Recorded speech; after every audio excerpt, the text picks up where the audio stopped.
Facebook မှာတချို့တွေ VPN သုံးလို့အဆင်မပြေဘူးဘာ VPN သုံးလဲလို့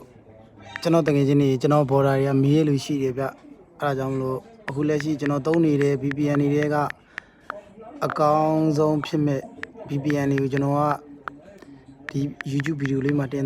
ပေးသွားမှာဖြစ်ပါတယ်เนาะအခုပထမဆုံးကျွန်တော်နံပါတ်1အနေနဲ့ကျွန်တော် Jam VPN လေးကိုကျွန်တော်တင်ပြပေးလိုက်ပါတယ်เนาะ